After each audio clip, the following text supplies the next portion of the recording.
talagang kailangan niyo pong ipamalas at ibigay ang inyong lahat na talento para lamang makapasa doon at makapasok sa Universidad ng Pilipinas. Pagkatapos po ng isang mahabang exam, pero hindi naman po kahirapan yun. Alam po, kaya-kaya ng mga Marado kayo. Dahil kung kinaya ko, bakit kaya kayo? Alam po, kaya-kaya nyo din dahil matalino kayo. Yes, diba? Kaya ko, kaya nyo din. Tapos, pagkatapos ng exam, syempre may interview. Kala ko nagtatrabaho na. May interview talaga. Yung mga nag-take na upkatulasan ng interview, pero kami meron talaga. Syempre, kailangan nyo maging bigo. Ako po ay ganyan, mahilig ako sa ganito. Pero saan lang sasabihin nyo yung kasi ganito yung tip doon. Kung ano yung sinulat nyo doon sa inyong portfolio, yun yung itatanong sa inyo. Kaya, halimbawa, huwag kayo magsasagot na, gusto ko yung pagsulat ng ganito, tapos pag in-interview ko, iba yung sagot nyo kasi bawas point yun. Kaya siguraduhin nyo na yung lahat na nakasulat sa portfolio nyo ay alam nyo, at the same time, pag tinanong kayo, madali nyo masasagot yung mga tanong dahil hindi naman magtatanong yung mga ita-interview nang hindi nakasulat doon sa portfolio nyo. Maliban na lang talaga kung nais pa ng mga nag-interview na mapalawak ang inyong kalaman sa larangan ng pagsulat. Ang course nito para sa inyong kalaman ay wala kayong math na subject. Kaya yung mga thank you math na yung mga ayaw talaga sa math, wala kaming math. And then, optional naman kung gusto nyo may English dahil puro Filipino subject lamang yun sa amin. Tapos, may katanungan po ba sa inyo yung mga gustong maging writer dyan? At saka para sa inyong kalaman mula sa aming kolehiyo, ang mga batikang writer ng Pilipinas, hindi lamang sa TV, hindi lamang sa aklat, sa nobela, kundi sa buong, sa lahat-lahat na. Sa amin yung matatagpuan ng mga writer ng mga graduate na basta yung mga graduate naman na matatagpuan nyo sa iba't ibang naglalaki ang TV network tulad ng ABS-CBN at GMA7. Mga national artists tulad ng Virgilio Almaro, para sa inyong kalaman yung mga ginagamit yung aklat, mga kwento-kwento, nasa amin yung mga prop na sumulat nun.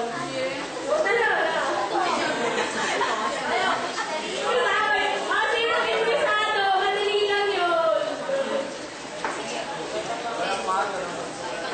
Maraming salamat. Pero kung gusto nyo, i-text nyo kami para mapadala namin kayo ng form. At hindi lamang, at para ma-egay na rin namin kayo kung ano pa yung ibang mga kailangan sa pagkuha ng kursong iyon, ang certificate sa malikhaing pagsulat sa Pilipino. Maraming salamat. Hello guys. Before I start, I want to ask you guys a question. Who among you guys wants to be an inspiring artist? Raise your hands. Yeah. Sino? Raise your hands, please. Over here. Okay. Listen to me, guys. Look to my eyes and listen to may future tayo. May future tayo. We have a future and it's waiting out there. Hello guys, I'm Dixie. When I get from the College of Fine Arts. Yeah, that's right. I'm from the College of Fine Arts where the famous Napoleon Abueva and Fernando Umasola graduated.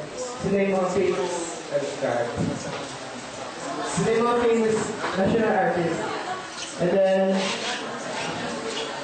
the College of Fine Arts is one of the most founding courses in UP. Yan. Tapos, actually yung Fine Arts, ano na siya, 100 years. And then, paano ba kayo makakapasok ng UP without taking USCAT? Madali lang. Kailangan nyo lang talaga ng talento. Yun. Bale, actually yung Fine Arts, easy way lang siya. Kailangan nyo lang talaga ng talento. Tapos, easy way siya and easy way out kasi kailangan nyo lang kumuha ng interview. Tapos, interview, kailangan nyo magpasa ng portfolio, yung mga previous works nyo, yung mga artworks nyo. And then, after that, pag nakapasa na kayo ng interview, kukuha kayo ng talent test. which is also called the TDT test. And then after that, TDT test, and then you have the mental ability test, which is wala talaga correct answer, kailangan lang talaga siyang sagutan. And then that's what to expect during your first day. Actually sa amin, first day namin, ginawa namin, ano siya, first activity namin, kumuha kami ng discussion card natin, bali 15, and then pinaharap kami doon sa classmate namin. And then, you have to make a portrait within 10 minutes. Dali lang, diba? Dali lang siya. Tapos, pinakuha sa amin yung shoes namin, tapos pinadrawing siya. Supporting ko na siya, yung stick. Tapos gano'n. And then, marami pa kayo na-experience. Yung mga talento yun, sobrang na-enhance pag nakapasok kami ng UP. Sobrang knowledge yung gigingin nyo. And then, sa techniques,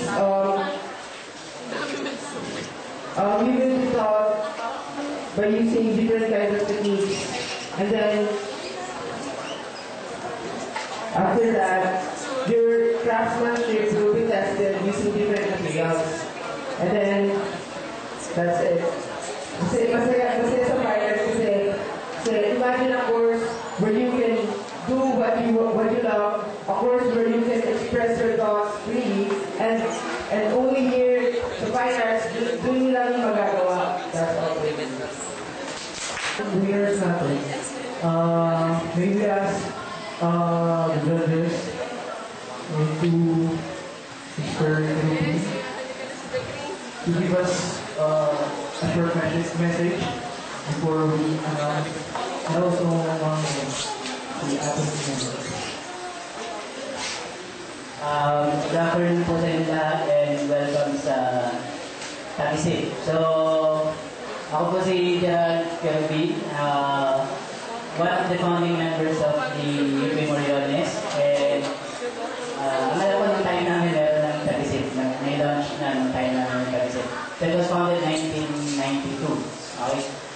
For trivia lang po, yung aming founding president is already a consul sa Washington. Okay? So, consul na po siya sa Washington.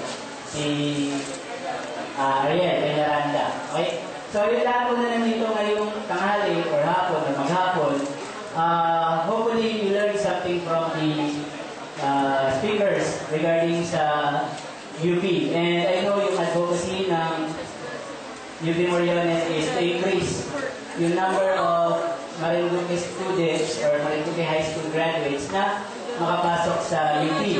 So, na-discuss po nung iba yung non-baccalaureate degrees, diploma, certificate courses, where you can make use of that para makapasok kayo sa UP. There is also another one, yung UP-OU, or yung UP Open University, wherein meron siyang separate na entrance exam, and it's also an opportunity for you to be a graduate of UP. Yun nga lang, iba yung sistema na ina-apply sa UP Open University. So for those who would want to enroll in the UP Open University, kindly coordinate with the members of the UP Moriones kung kailan yung schedule, the separate entrance exam kasi yung sa UP-OU. Yung UP Open University is yung classes are held through modules, and you are just asked to attend certain one Saturday per month for consultations dun sa teachers. Actually, it is given